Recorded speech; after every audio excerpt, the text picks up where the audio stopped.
Welcome to economics in easy way. Students, आज हम लोग नेशनल इनकम का जो है नेक्स्ट टॉपिक देखेंगे। ये नेशनल इनकम का सेकंड वीडियो है। फर्स्ट वीडियो, इससे पहले फर्स्ट वीडियो नहीं देखी है तो वो ज़रूर देख लें।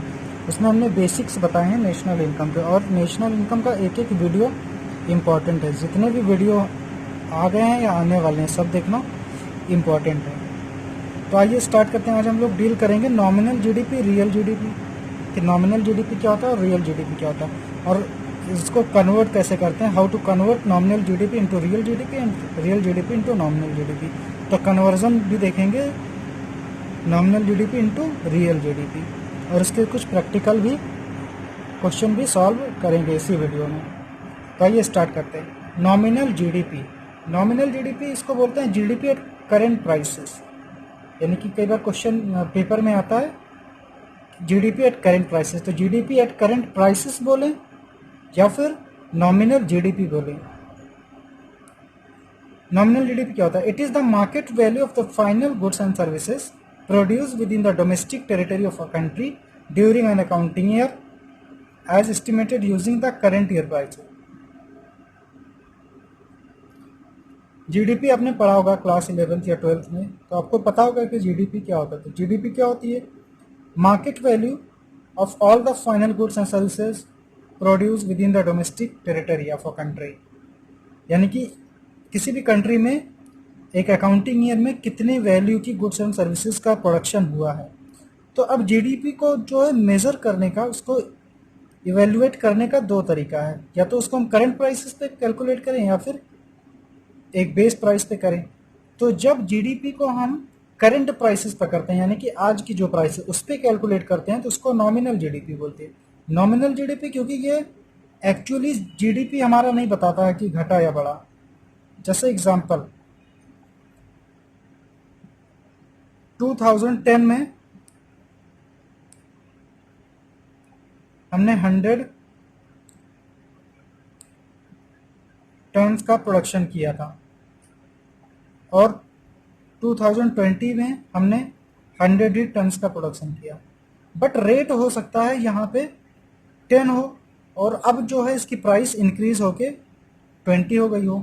तो 10 वाले में जब हमने 10 का प्रोडक्शन किया था तो 10 की प्राइस कितनी आ जाएगी? 100 इंटू 10 1000, और इसकी अगर देखेंगे तो 100 इंटू 20 2000। ये सिर्फ एग्जाम्पल है, इतनी रुपीस आ गई।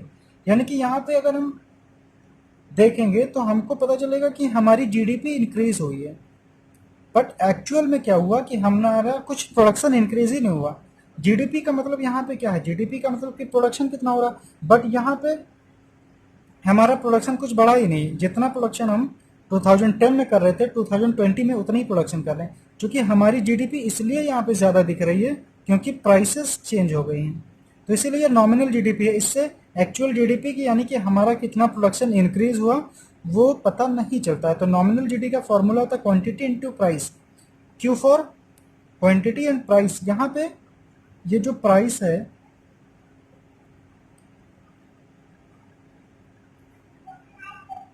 प्राइस ऑफ करेंट ईयर बताता है, और क्यू क्वांटिटी है। ठीक है, तो इसमें तो कोई प्रॉब्लम नहीं है। पी फॉर प्राइस, बट यहाँ पे प्राइस ऑफ करेंट ईयर, अभी की जितनी प्राइस है 2020 की, और क्वांटिटी क्यू, जितनी भी क्वांटिटी का प्रोडक्शन हुआ है, सर्विसेज प्रोड्यूस या गुड्स और services produce during an accounting year, दोनों को क्वांटिटी को प्राइस से मल्टीप्लाई करेंगे तो नॉमिनल जीडीपी आएगी। ठीक है, तो nominal GDP means estimation of GDP at current year prices. अब देखते हैं रियल जीडीपी। रियल जीडीपी को क्या बोलते हैं? GDP at current prices. अब देखें इसके डेफिनेशन पे अगर जाएंगे तो सेम चीज़ है जैसे वहाँ पे बताया। इट्स द मार्केट वैल्यू, इसीलिए मैंने डॉटेड यहाँ पे डॉट डॉट किया है। अगर इसको हमको पूरा डेफिनेशन लिखना है तो it is the market value of the final goods and services produce within the domestic territory of a country during an accounting year as estimated. वहाँ पे क्या था? As estimated using the current year prices. यहाँ पे क्या होगा? As estimated using the base year prices. इससे पहले की जितने जो भी एज इट इज हम लोग लिख देंगे जो भी नॉमिनल जीडीपी में था। तो बस यहाँ पे हमको एक चीज चेंज करना है कि नॉमिनल जीडीपी में करंट ईयर प्राइसेस था, यहाँ पे क्या है, बेस ईयर प्राइस है।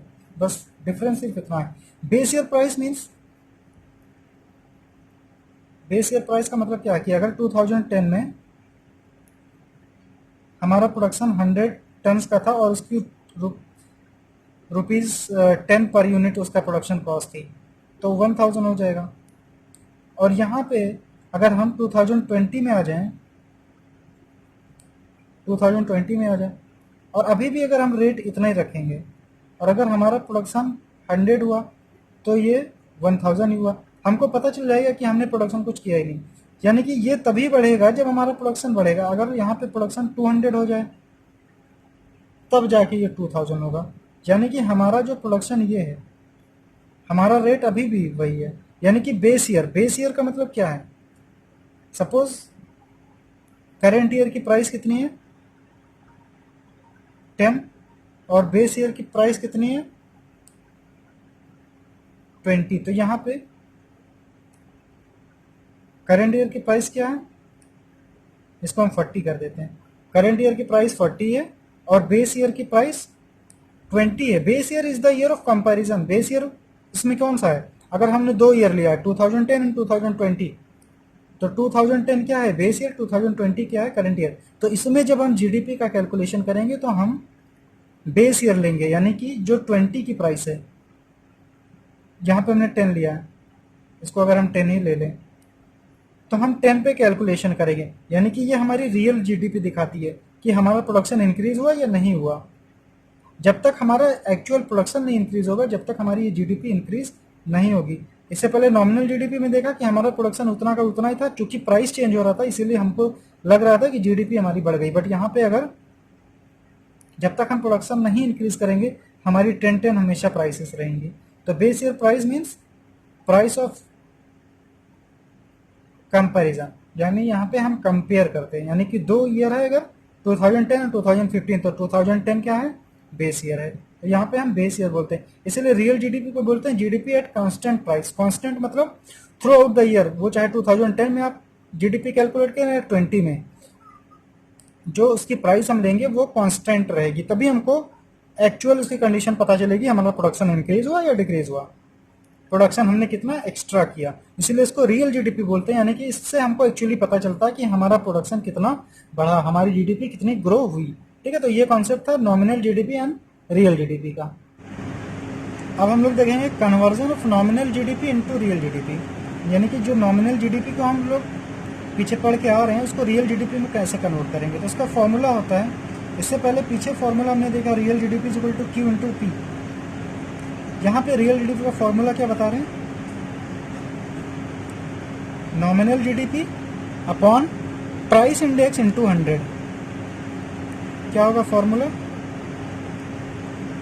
Nominal GDP upon price index into 100। और ऐसे ही अगर हमको नॉमिनल जीडीपी चाहिए तो नॉमिनल जीडीपी का फॉर्मूला क्या हो जाएगा, नॉमिनल जीडीपी यहीं है, तो real GDP into P I means price index upon 100। तो नॉमिनल जीडीपी का फॉर्मूला ये हो जाएगा। तो अब यहाँ से अगर हमको नॉमिनल जीडीपी या रियल जीडीपी कैलकुलेट करना है तो इन दोनों को फॉर्मूलों को अप्लाई करके हम लोग नॉमिनल जीडीपी या रियल जीडीपी इजीली कैलकुलेट कर सकते हैं। तो आइए देखते हैं कैसे कैलकुलेट करेंगे। कुछ क्वेश्चंस देखते हैं। ये जो बुक है आपके, ये बुक का क्वेश्चन नंबर 5 है। If real GDP is ₹500 and price index is 125, calculate the nominal GDP. Real GDP 500 है और प्राइस इंडेक्स कितनी है 125, तो नॉमिनल जीडीपी कैलकुलेट करना। तो हमको पता है कि नॉमिनल जीडीपी का फॉर्मूला क्या होता है,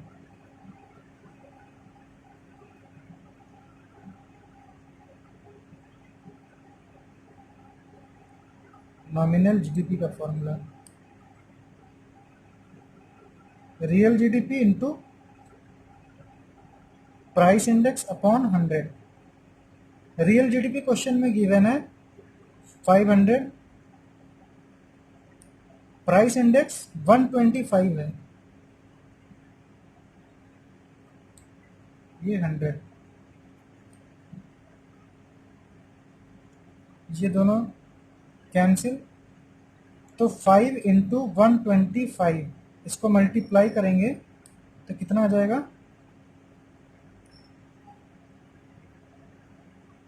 625।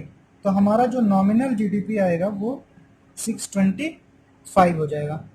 ठीक है, तो इस तरीके से हम कैलकुलेट कर लेंगे रियल जीडीपी से नॉमिनल जीडीपी, या नॉमिनल जीडीपी से रियल जीडीपी, जो भी कैलकुलेट करना चाहें हम कर सकते हैं। Next question number 6, if the nominal GDP is ₹600 and price index is 120, calculate real GDP. यहाँ पे हमको रियल जीडीपी कैलकुलेट करना है। तो रियल जीडीपी का फॉर्मूला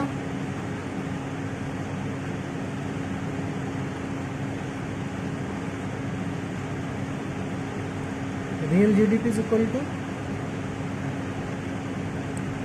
शॉर्ट में थोड़ा लिखते हैं, nominal GDP upon price index into 100। Nominal GDP upon price index into 100। Nominal GDP question में गिवन है 600, तो 600, प्राइस इंडेक्स इज 120 इंटू 100, तो इसको मल्टीप्लाई कर देंगे। इसको 0 से 0 कैंसिल, 12 5 जा 60, तो 100 5 इंटू 100, तो ये फाइनली अपना हो जाएगा 500। तो ये क्या आ जाएगा, रियल जीडीपी, यानी कि यहाँ पे रियल जीडीपी कितना हो जाएगा, 500। ठीक है, तो ये 500 आंसर आ जाएगा। तो इस तरीके से हम फॉर्मूले के एप्लीकेशन से कि नॉमिनल जीडीपी और रियल जीडीपी कैलकुलेट कर सकते हैं। तो इसके आगे बुक में जितने भी क्वेश्चंस दिए हैं नॉमिनल जीडीपी कैलकुलेट करने के और रियल जीडीपी कैलकुलेट करने के, इन दोनों फॉर्मूले के एप्लीकेशन से आप सारे क्वेश्चंस को सॉल्व कर सकते हैं। तो सारे क्वेश्चन सॉल्व कर लें, इसके बाद हम लोग इम्पॉर्टेंट टॉपिक पे आएंगे कि ग्रॉस को हम लोग नेट में कैसे कन्वर्ट करते हैं और डोमेस्टिक इनकम को हम लोग नेशनल इनकम में कैसे कन्वर्ट करते हैं। ये सारी चीज़ें हम लोग नेक्स्ट वीडियो में देखेंगे।